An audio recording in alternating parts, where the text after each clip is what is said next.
All right. All right. Happy Thursday. Happy Thursday. It is Thursday instead of Monday, but welcome to Grace and Gossip. I am your host, Christal Jordan, and Grace and Gossip is where elegance meets intrigue. So cheers. Join me for a little tea, a little information, a little gossip. But of course, the shade that we have here is called gracious shade because we want to make sure that we are having conversation, but we're doing it in a way that exudes elegance and charm as opposed to mess and ratchetness. So join me, your host, Christal Jordan. For those of you that watch this channel, you know that I'm a former charm and etiquette coach. And so I felt like there had to be a way for us to have conversations about hot topics, but to do so with a little etiquette and a little charm. So that is what we're doing. You join me with your teacups and, we just have a little tea, drink a little bit, sip a little bit, talk a little bit, but it stays within a positive realm, okay? Now, today we have a lot to talk about. Actually, one of today's topics, I plan to really focus on Diddy and the making of a bad boy. Peacock launched this documentary on yesterday that was very, very interesting. But before that, ironically, hot topics collided, and I would be remiss as a person who has conversations about pop culture if I didn't start today's conversation with a woman who kind of paved the way for all of us. That, of course, is Wendy Williams. And Wendy had a little press tour today, just an impromptu press tour. She talked to Charlamagne the God. For those of you that followed Wendy's career, you know that Charlamagne actually was an intern on her show and then actually co-hosted with her for a while. But he actually, shouts her out and acknowledges a lot of his success is due to his time with Wendy. So I wasn't surprised to see that she was able to sit down with him. Well, actually not sit down with him. She was able to call in and he would definitely get a call. So last night he started to advertise that she was going to be on the Breakfast Club this morning. And so I know a lot of people like myself were tuned in. But what I did not know is that Wendy was also going to have a conversation with Don Lemon. I expected the conversation with Charlamagne to be an exclusive, but it turned out that she, had a lot to get off her chest. And it actually was heartbreaking, but it was also great to hear from Wendy. And so I would love to hear from those of you that are watching live. And then, of course, those of you that will catch this on the replay. What did you think of some of the conversations? I'm going to start by playing a clip from the conversation that she had initially on the Breakfast Club with Charlamagne. It's interesting because she did address Diddy. So I was like, okay, we got to talk about Wendy first. Because most people, when they think of Diddy and you think of people who have been brave enough over the years to actually say something about him, Wendy Williams' name definitely pops up in that short list of people. She mentioned that she was the first person to kind of break the news that he might have had an alternative lifestyle.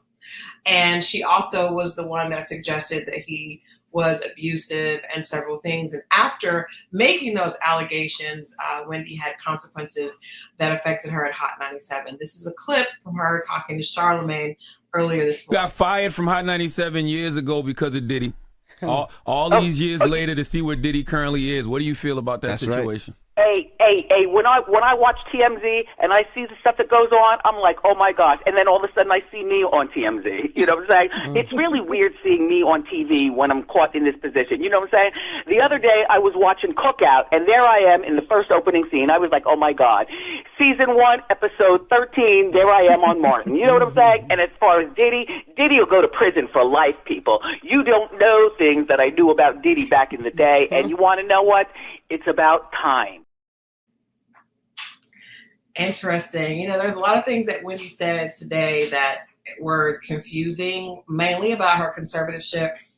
But what was not confusing was very clear is that she has always maintained that Diddy was someone that was doing things that were not right behind the scenes and that he was this protected bully, and having her fired was definitely something that, was not a secret. It was common knowledge.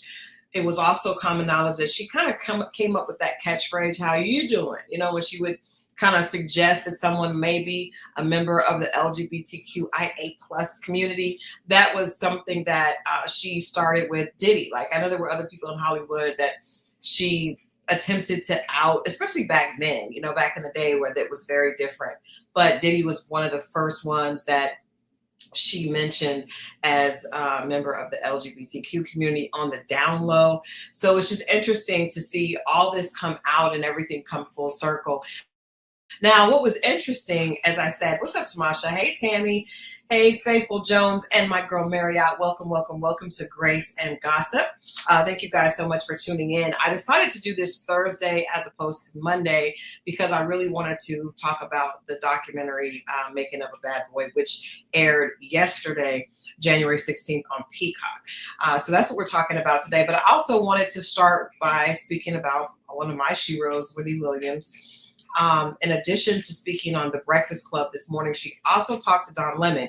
Now, the conversation with Don Lemon, and you guys know I just literally honored Don Lemon a few weeks ago here in Atlanta, actually before Christmas.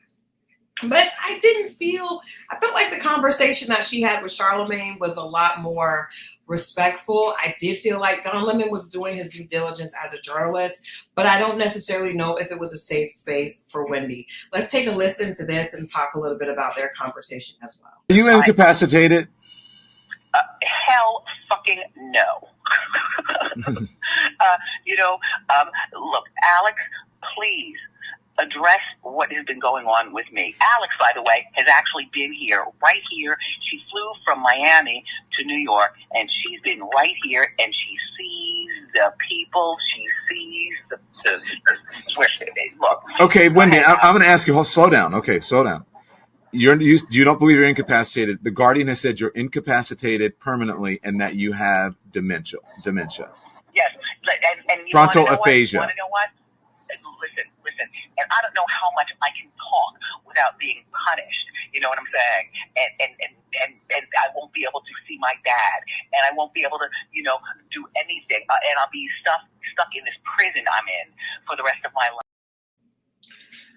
So that was a clip from the conversation with Don Lemon. It was about a 15-minute conversation. She did suggest that she referred to it as a prison. And he said, well, do you think that you're actually in a prison? You're in a facility in New York. I'm sure it's very posh. She said yes, but it feels like a prison to her because she's in there with people that are a lot older than her, and a lot of them do not have their faculties and do have probably advanced stages of dementia. Wendy is fighting the conservatorship. It's interesting. This is the same thing.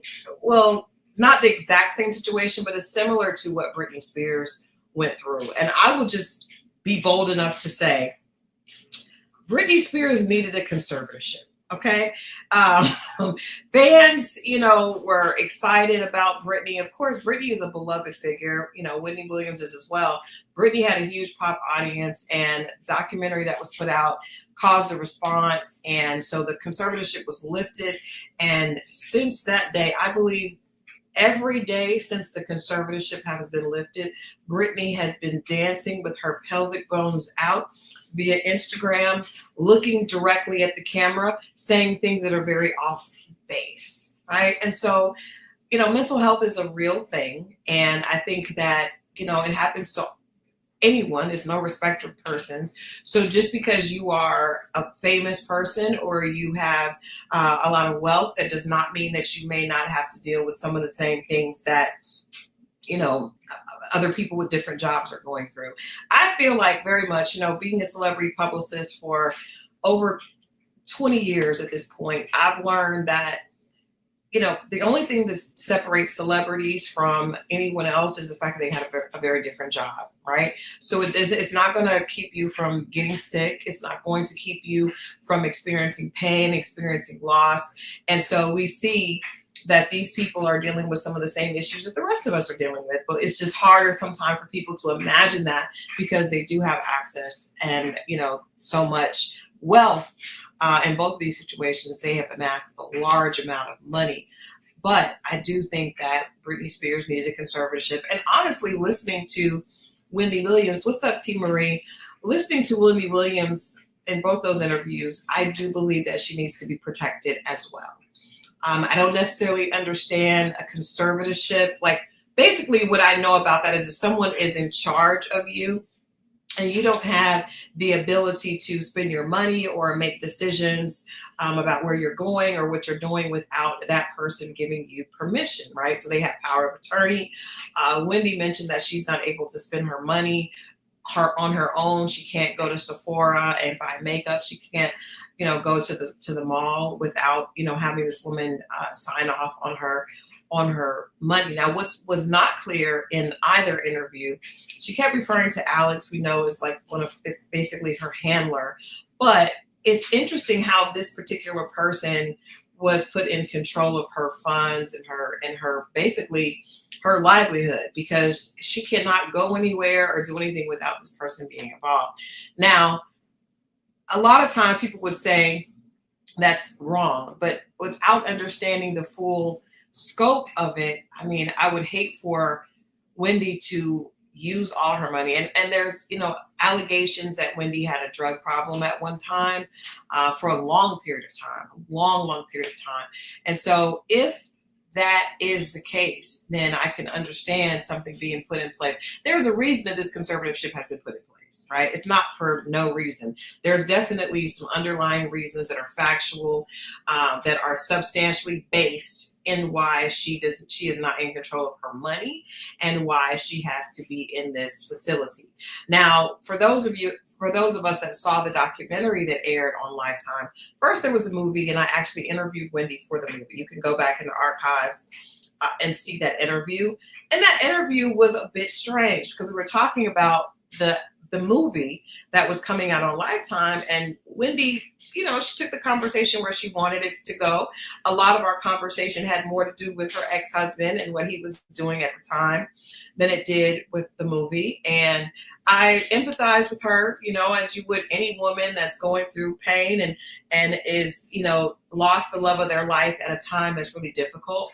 I feel like her ex-husband, Kevin Hunter, leaving her was the catalyst for a lot of things in her life to kind of, it was like a snowball effect, right? So the show was gone. She no longer had this person protecting her and kind of, filling in the holes for what the public could see was her rapidly declining. On the show, I remember watching the show for at least that last season and thinking, what is going on with Wendy? Because a lot of times she would start talking about something and she would lose her train of thought. She would ask guest questions. It was a little bit hard to watch the last season of the Wendy Williams show. And I remember thinking, like, why is no one else saying this? Why are people not acknowledging that something is going on here and it's not normal? Now, her ex-husband leaving her, getting another woman pregnant, and them using her money, and I believe now he's gone through a divorce with that woman, was not right. But I think the pain of that and then him leaving and realizing this was no longer going to benefit him was the catalyst of like the house of cards falling. So by the time the documentary came out on Lifetime, a few years after the movie, what we saw was a very unhinged Wendy Williams. She was mean towards the people that were around her, taking care of her. She was belligerent. And unfortunately, I felt like, I did an article on that for Collider, but I felt like that documentary was irresponsible for we to put out. I felt like it was embarrassing. I felt like it degraded her legacy because you saw her in ways that we knew she would not want to be seen if she had control of all her faculties, right? There was a part where Don Lemon, to me, when he was interviewing her today, when he was having this conversation with her, the first thing he did is he brought up the fact that there was a time they were having a conversation and he was at her home and she took off her wig. And he asked her, would she ever be willing to come on his show and take her wig off? And she said no, because people saw her that way. Now, that's not really a big deal. We know that a lot of women, period, not even just women of color, a lot of women, period, that are in the spotlight or not in the spotlight do not want to be seen without their makeup or without their wig or without, that's not an abnormal thing for women these days. So her saying no, I totally understood that. However, in this documentary that aired on she did not, or actually it aired on Lifetime, she at one point she's being filmed without her wig. And I thought, that's not Wendy. Wendy is very image conscious. There's no way she would have been comfortable with that. And a lot of that documentary, showed the public a that those who cared about her did not want the public to see. Again, in my role as a publicist, a big part of my career has been crafted protecting celebrities' image and their brand from the harsh realities of truth many times. And I think just like if you had a family member dealing with dementia and you do not, actually, I'll be quite honest, my grandmother dealt with dementia. And there were times towards the end of her life that I definitely would not have wanted to share. My grandmother was a very proud woman. She would never be seen without her hair done, without, herself together. So we knew that at the point where she could no longer do that for herself, she would not have wanted others to see her that way, right? And I believe Wendy Williams was the same way. And I believe those around her were not protecting her in her best interest. But I do believe that she was aware of all these things, all these seeds that were planted when it came to Sean Combs. And I do believe that she was telling the truth. And I think in the case of Malcolm X, this is a case of the chickens coming home to roost. But it was heartbreaking to see. It was kind of bittersweet because it was great to hear her voice. But again, it's clear that there is definitely something going on. Tamasha asked, what exactly does dementia do? It basically attacks the brain. And from what I've heard is that like the oxygen to the brain does not get there. So you don't remember things. And so it can be a slow process. People start to forget things. Usually their short-term memory is the first thing to go. And then it becomes, it increases and increases until that person doesn't remember. So in the case of my grandmother, I remember when I went to see her and the first time I went to see her and she did not recognize me was heartbreaking for me as her grandchild. Now, the first time I remember getting there, and at one point she did not recognize me, but she knew the nurse said she knows you belong to her. And I remember, that's a hard place to be. As much as if you've never experienced it, you don't understand. But for those people that have gone through it, you know how much that can be hurtful for your loved one she knew that I belonged to her. So she was smiling at me but my grandmother and I were very close. So for her to see me and not call me Chris, it was difficult. And very quickly, a few months later when I saw her, she did not recognize me at all. She did not know that I was her, that I was connected to her at all. But she could still speak. As the disease continued, she was unable to speak. She was unable to feed herself or even to swallow. And they would have to use a feeding tube to feed her because she couldn't, her brain was not communicating that she needed to swallow when food was put in her mouth. So it is a very devastating disease. And I've often said that I believe dementia is worse than mental illness is worse than a physical illness, because a physical illness, you can give someone a pain reliever. And even if it's for a temporary amount, right? So even if you take morphine or codeine or something that gives you a temporary relief, that person is able to, function, right? And be in some type of comfort.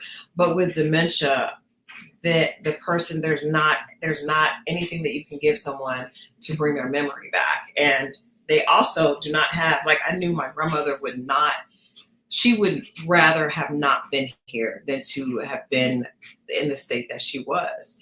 And in her last days, she was like a vegetable, and I knew most of us, if we have the opportunity, I know myself, I would not want to be here. I would not want to be just a vegetable laying in a bed. I would rather, not be here. And I think most people are like that. And so it takes away their pride and their dignity. it's just it's a very devastating disease. I know it can be alcohol and or drug induced. And so, and then also there are, science is always evolving. And so we've heard that it can be caused from a lot of different things. But at the point that my grandmother dealt with that, my mother went and was tested. You can be tested to see if that's something that you could possibly deal with. But in Wendy's case, it's obvious that there are a lot of that something is not connecting. Something is not connecting. But it's also obvious that a lot of things she does know and she does remember. I pray for her son because I know how difficult that is. But like I said, just last thing on Wendy, if you saw that last documentary on Lifetime, then you saw a very different Wendy Williams than we saw every weekday, on Fox. So it's heartbreaking, but I really don't think she should be doing any more interviews. I'm not sure why she was allowed to do those two. Probably because she wants to be, celebrity is a drug in itself. And a lot of times when you take that away from people, they can be very, it's like a drug. They miss being recognized. They miss being worshipped, in that way. She mentioned that she looks at TV and it's cool to see herself on TV.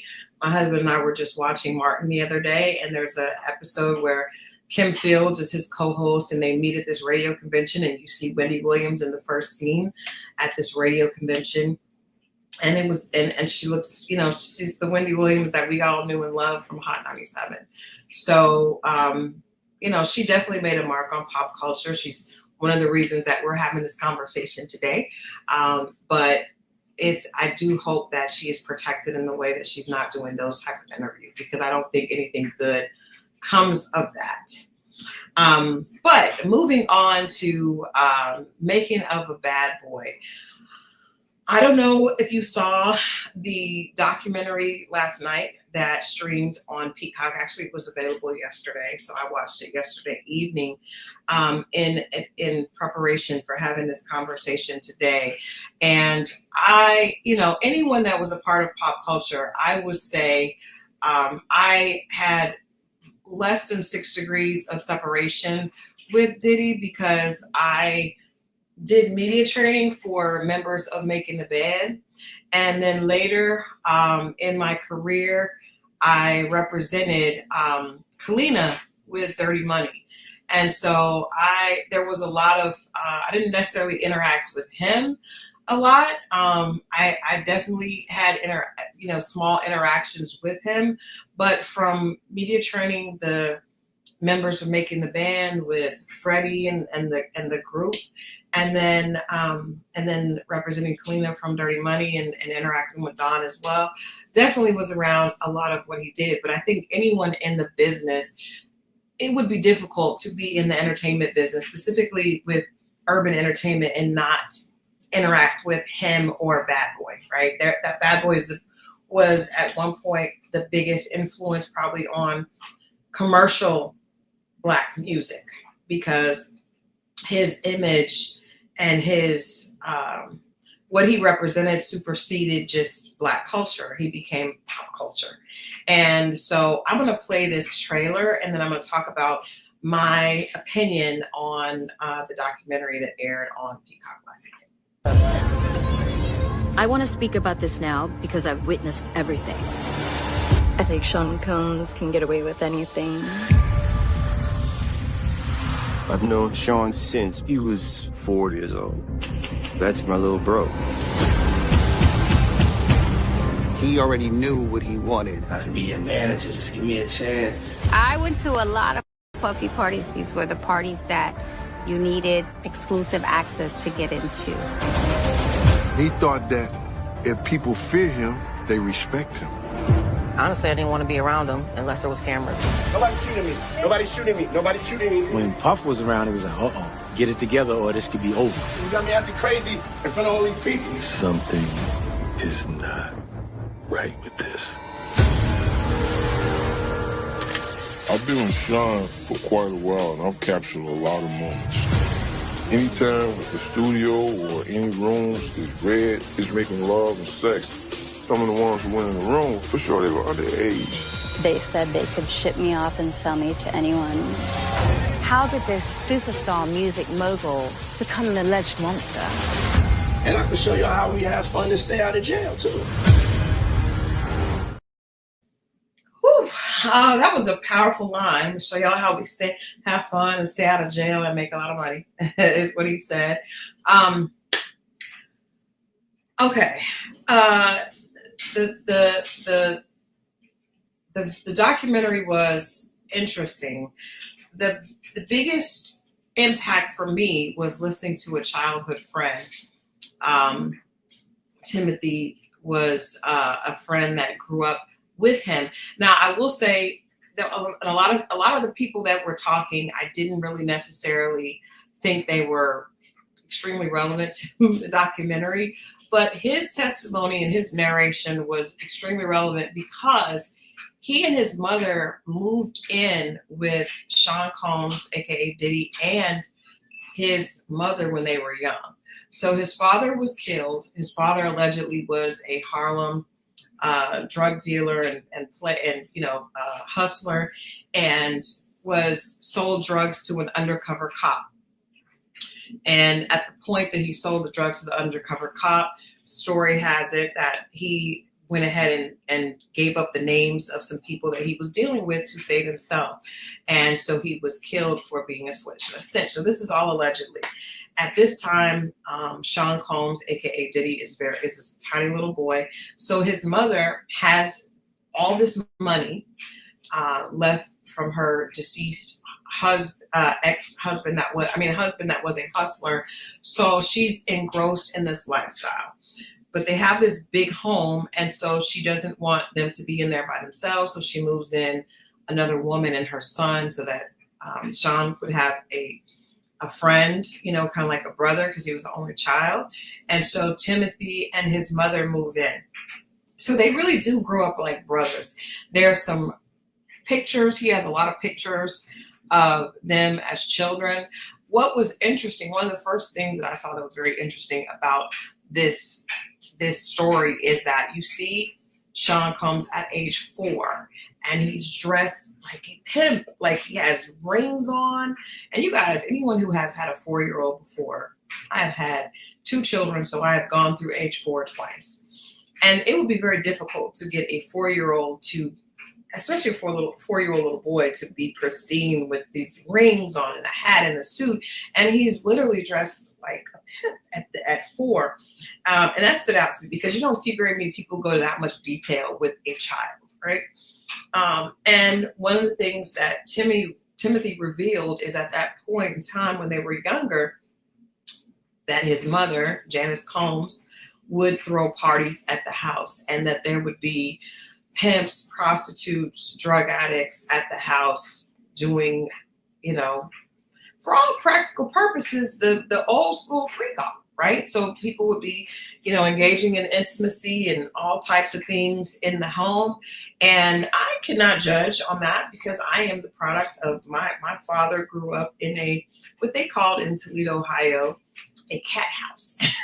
And the cat house basically was a place where prostitutes would bring their johns. And that was the home that my grandfather had. And my father grew up in that. So I can relate to that because that's what was happening in my own family. Now, I was not exposed to that because my mother moved us away, but she moved us clear across the country because she didn't want us to grow up in that. But the few memories that I do have, I remember going over to my grandfather's house, and I know exactly where it is in Toledo, Ohio. We would go over there, and there was one room because my grandfather played. He was a talented and skilled pianist, and he actually played with Duke Ellington. And he had all these pictures on the wall. He had this beautiful baby grand piano in this room, and it was like plushed out, right? And it looked very different than the rest of the house. The rest of the house looked crazy, this room was like untouched and no one could go in this room. And I remember whenever we would come over there, we were ushered quickly into that room. And I remember women trying to speak to me, you know, as a little girl, and they would say, don't talk to her, don't touch her, don't talk to her. Like, you know, and almost like chastise them for even trying to say hello. And I remember this lady was saying, hey, she's a pretty little girl. And my father was like, don't touch her, don't talk to her, don't, you know, like they would be mean to the people in the home if they were trying to interact with my brother or I. And they would, you know, take us into that room, and then we would be there, talk to my grandfather, who I love to death, and then we would leave. We would not be able to interact with the people in the house. So I just want to, you know, just that resonated with me because I had that, you know, that memory. But my mom, understanding the importance of not raising a child in that environment, moved us out of Ohio, you know, because if I grew up in Ohio, I would have definitely, you know, been around my dad. You know what I mean? And so who knows what would have happened. As a result of my father growing up in that environment, my father became a drug addict, right? And so I basically, there's a scripture in the Bible that says, train up a child in the way he should go, and when he is old, he will not depart from it. And I have seen in my time here on earth, I have seen those words ring out truthfully in so many different ways. There can be people that start out one way and you know, you start out struggling and hustling, and you end up getting things and want to leave, right? And you do, but you have those patterns, those behaviors, the familiarity of what you were introduced to as a child feels familiar. Those things feel familiar to you, right? So I've seen people that have millions of dollars, but they feel more comfortable in environments that are reminiscent of how they grew up. So saying all that to say, listening to Timothy speak about Sean Combs and the beginning of his life definitely answers a lot of questions about why he would be comfortable in certain environments, right? There's a lot of video, some video that has not been seen before of him, hosting the parties and being very much the life of the party. Now, I also will acknowledge, and I think anyone who's being honest about, you know, pop culture over the last 30 years, his example has been an inspiration to most people. He has been, an example and a figurehead of what many people considered hard work and Black excellence. You know, Diddy always was going to come and make people feel like they needed to be doing more. Like, you could not be working hard enough. No one is going to outwork me. No one is going to out prepare me. I'm going to make sure that I am. And I think those are all great, lessons and characteristics. But what we've never looked at is where he came from and why he may have had some of the proclivities that he did. So this documentary definitely delves into that. When you have a child that's exposed to a lot of that from a very, very early age, it makes sense that they would not find anything wrong with exposing their children to that. And we know that his children were exposed to a lot. Actually, 2 of his sons have been named in lawsuits. One of them has been named in a abuse suit as well, several abuse situations. So I'm not saying it's never an excuse, but I do think if we're going to be honest about how people become villains, we have to look at how that starts, right? And I think no one, just like, with R. Kelly, I think I mentioned this on another episode, people paint R. Kelly to be a monster, and for all practical purposes, his behavior does resonate with those words.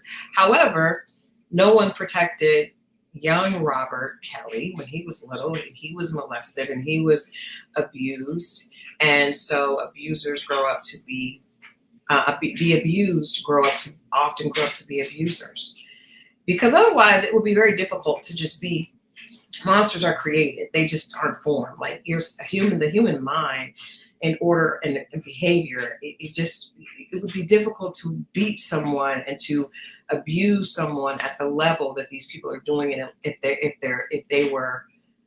they had the same healthy growth patterns that most of us, come from. And some of us don't even come from that.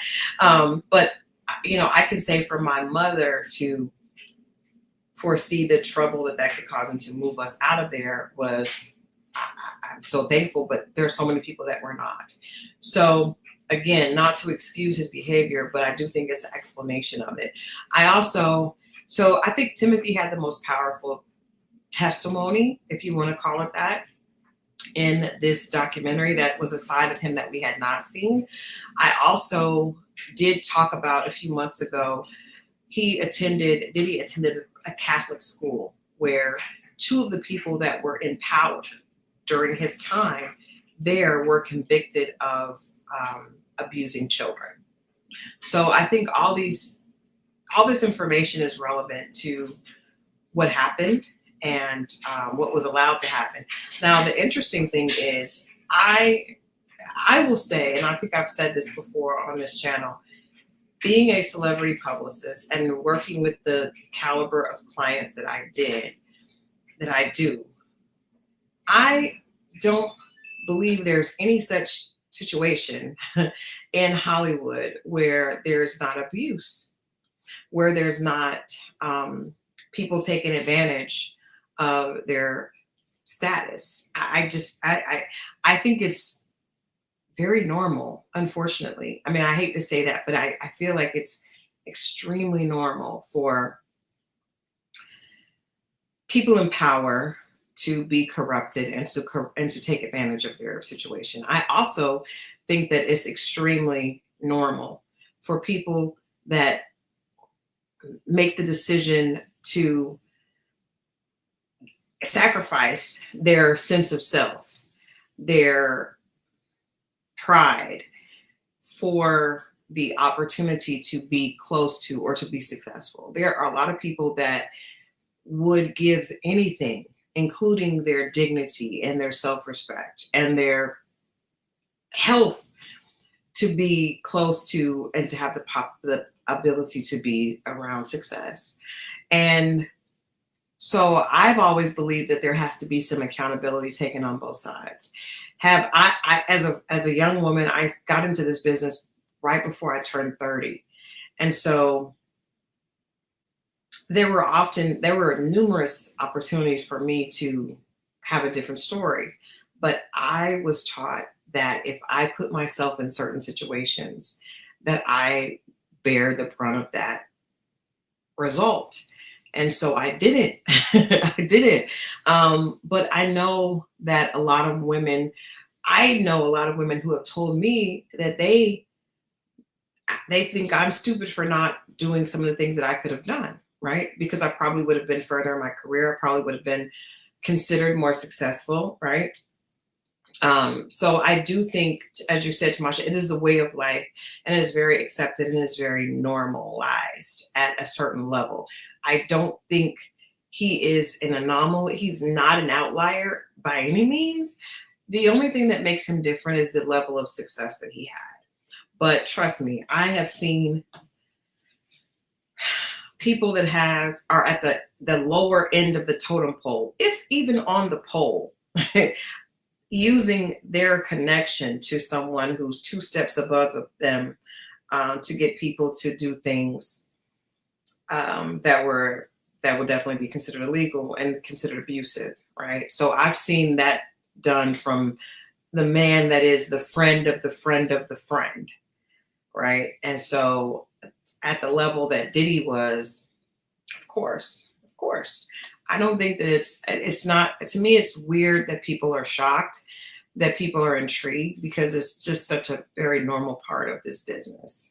And I don't think it's not necessarily fair to single him out. I mean, maybe his time is up because he did a lot of harm, just like with R. Kelly, but R. Kelly did all that he was able to do with a lot of people that were complicit and were supportive and were in agreement with all the things that he did. And I feel like the same is true for Diddy.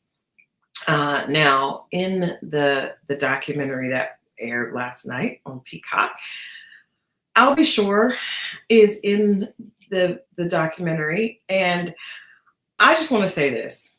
In my opinion, his testimony and his input was not necessarily relevant. Now, what was interesting to me that I did not know, I did not realize, and I guess I knew it, but I never connected the dots, that Al B. Sure was the most successful artist on Uptown. I did not realize, like I said, you know that, but you don't think about what that means. And we know that Diddy started with Andre Harrell, who was over Uptown. And so there are pictures of Diddy with Al B. Sure, and I never made that connection.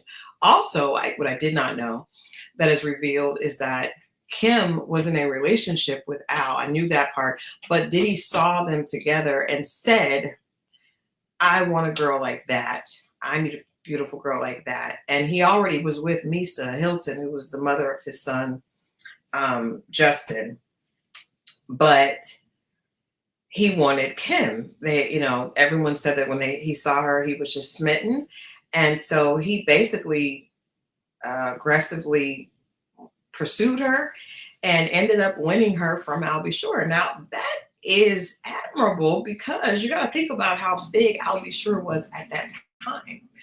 At that time, Al B. Sure was the man that everybody wanted to have. I mean, he was like the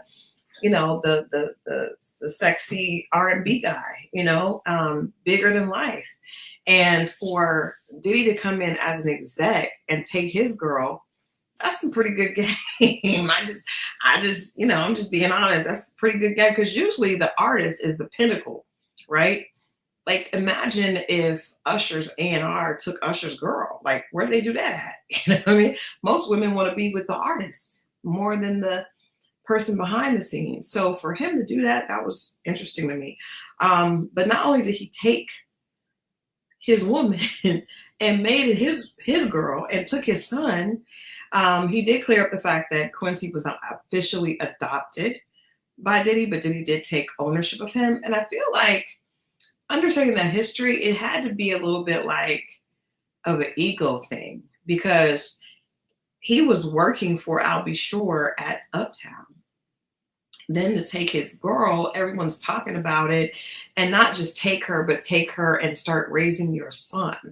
Like, we all know the drama that happened with Future and Russell, but imagine if it was imagine if Future was one of the coaches for Russell's team. Like, that's how crazy that is. So that is crazy that was how that started. But I'll be sure maintain that he and Kim remained friends and that Diddy did not want him to be involved, and that's why he wasn't. I don't know about that because I've heard different stories being in the business for this long. I've heard that Al, maybe he was so embarrassed and humiliated and he disappeared. But I definitely heard a different story. I don't know. I'm just giving you guys what I heard. And it's kind of hard to think that someone could bully you out of being in your child's life for that long, especially a child who looks more like you than you do. That child, Quincy, looks like Al B. Sure had him without Kim. I mean, he looks like that much like his dad. So it's just very strange that that he alleges Diddy is the reason that he could not be involved in his son's life at all. I don't know, because we do know that Diddy allegedly has, bullied people mentally and physically. So I don't know, but I just think that's very strange that he was never able to do anything until Quincy was older. It's interesting. It's interesting. But the documentary, I don't think there was really much information that we learned that we did not know, except for what Timothy brought to the table as far as the way Diddy was raised, and hearing that he was in a home where there were sex parties happening explains a lot about his way of living life. And there were people that had been to a lot of his parties that did not corroborate the story. There is a young lady that is has her identity withheld, that claims she was assaulted by Diddy and several other people, and that they threatened to sex traffic her. And then there are some other, of course, Gene Deal. We know he's going to be probably a part of every Diddy documentary. But with Gene, it's kind of strange to me because he was with Diddy up until 2005, like from 1997 to 2005. And he was around when a lot of this bad stuff was happening, right? And still there. So, and he said he was talking even before he was let go. So that's kind of strange.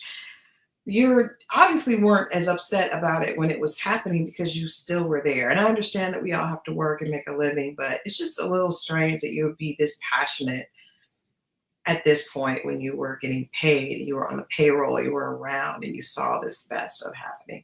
I'm not saying it's not true, and I definitely believe him about a lot, but it's just speaks to his character at that time as well. I mean, this is obviously, 20, 30 years later, but at the time, sir, you were on board, because you were right there. So that's a little bit strange to me how he has so much to say, and especially about stuff happening now because he hasn't been around since 2005. It is 2025, so that's 20 years that you've not been there. So you have a lot of conversations that are current that you were not around. The documentary does also talk about Biggie's death, and it does a lot of suggesting without facts. So you can't make allegations at that level without having facts. So I don't believe that there was a lot that I really would give credit to in that documentary. It's definitely probably going to do well because at this point, whatever has Diddy's name on it will do well. But do I really believe a lot of that was incriminating? Not really, because it's stuff that we've heard. The young lady, her story, I don't know. And then there's another executive that works with him. Interestingly, this person says they don't want their identity to be revealed, but yet they show footage that belongs to them. So I mean, there's only so many people that were in the room, so it's going to be obvious. I just feel like that was very theatrical and didn't make sense, because if you really don't want them to know who you are to the point where you have to use a voice scrambler, then why would you show footage that it would not be hard to deduce who that was? Just weird, just a little something I'm asking. So anyway, if you want to check it out, I don't think there's much to see. I probably wouldn't watch it again if I hadn't watched it just to share with you guys. But I do feel like 50 Cent's Did He Do It is going to be a totally different approach, and it's probably going to have a lot more testimony. I know a few people that are involved, and I've heard that it's going to be a lot of people sharing their story that people would not expect to share. So I'm going to hold out for the 50 Cent documentary from this.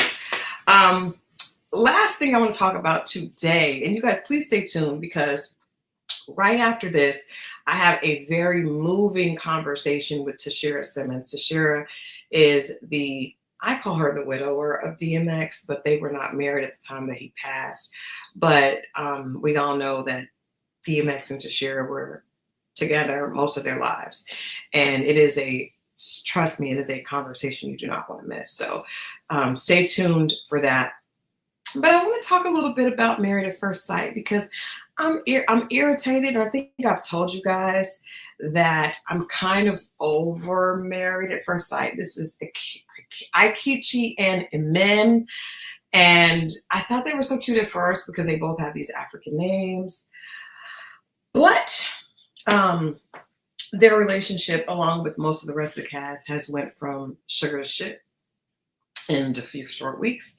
Basically, right after the honeymoon, their relationship hit rock bottom. He called her an asshole. He also called her aggressive.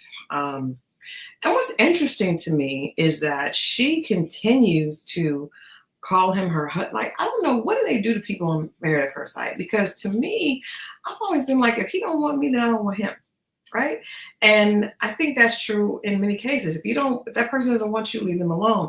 Even with like Michelle and David, like, Michelle don't like you, leave her alone. But David seems determined to make her like him.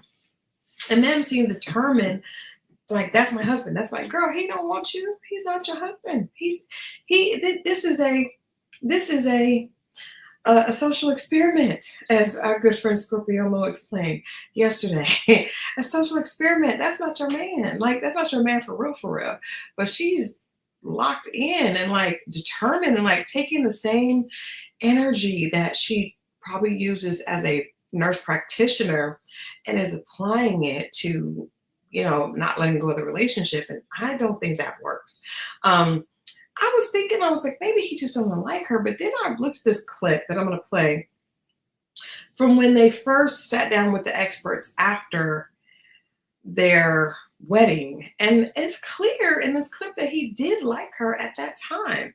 So something happened that was truly like, created a 360-degree change.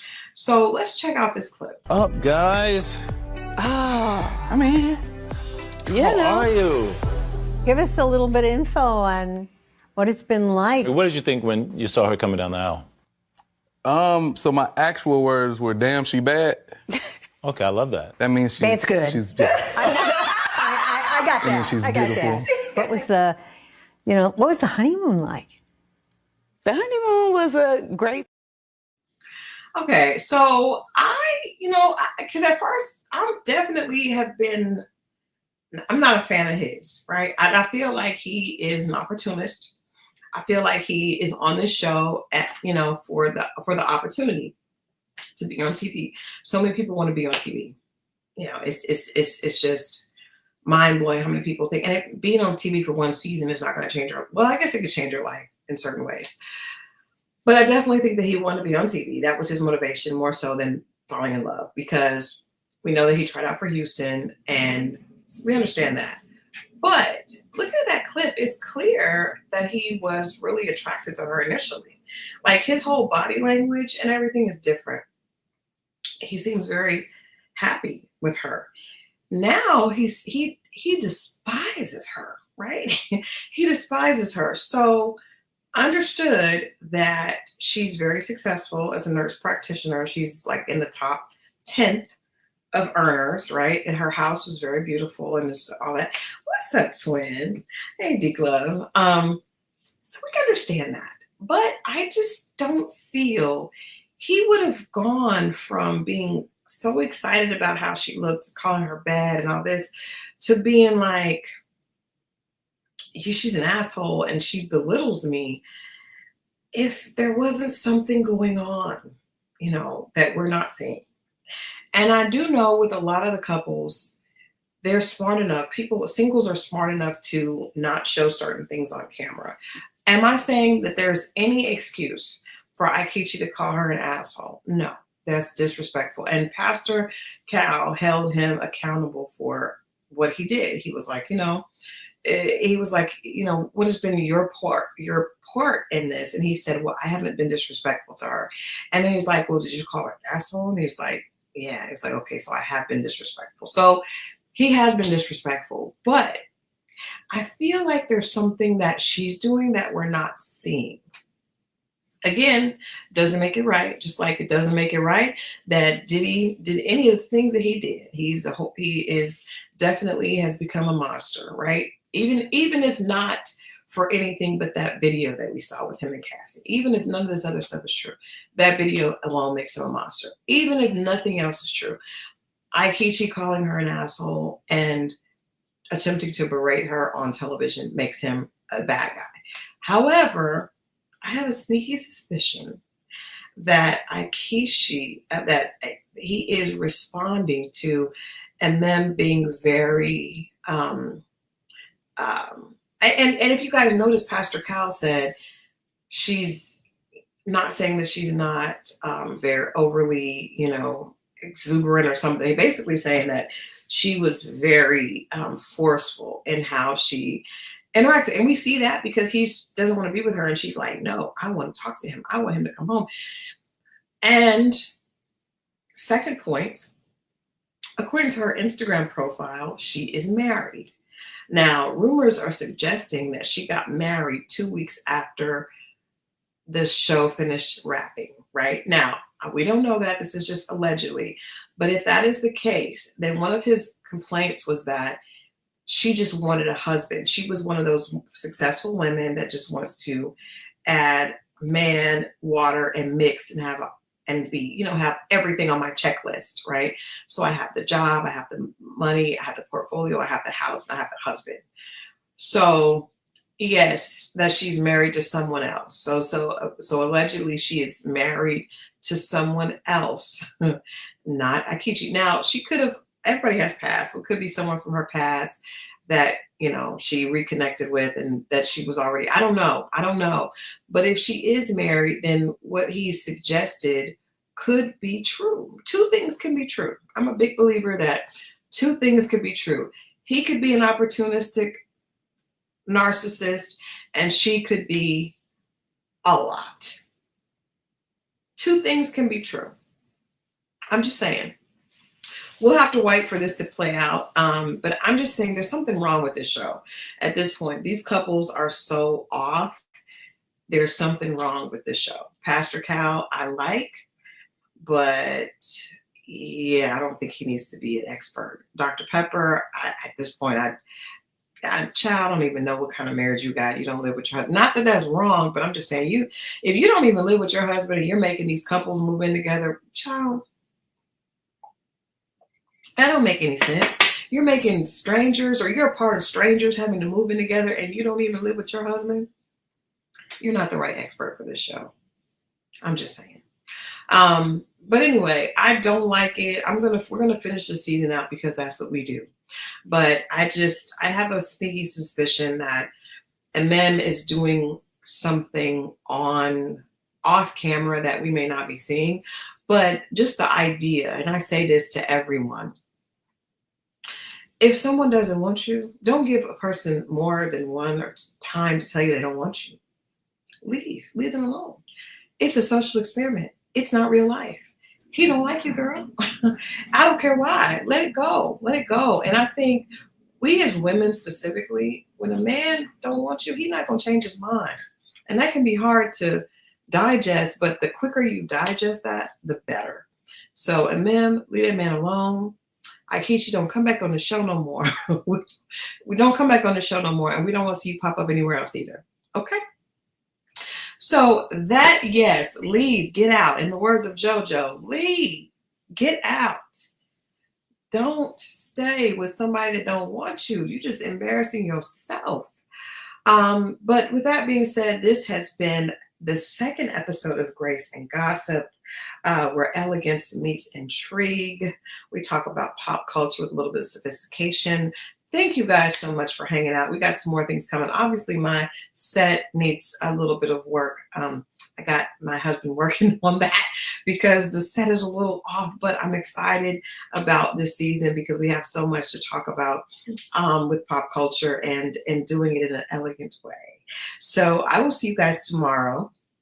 Of course, for reality recap. But like I said, please stay tuned for my conversation with Tashira. For women specifically, we talk about how does she feel. We talk about a whole bunch of stuff. I want you guys to check out this conversation with Tashira that's coming up right now, right here on From Christal XO. I love you guys for watching. Remember to tune in for Grace and Gossip, where we have elegance with a little bit of intrigue, and a little bit of gracious shade. I love you guys for watching, and I will see you next time. Good night.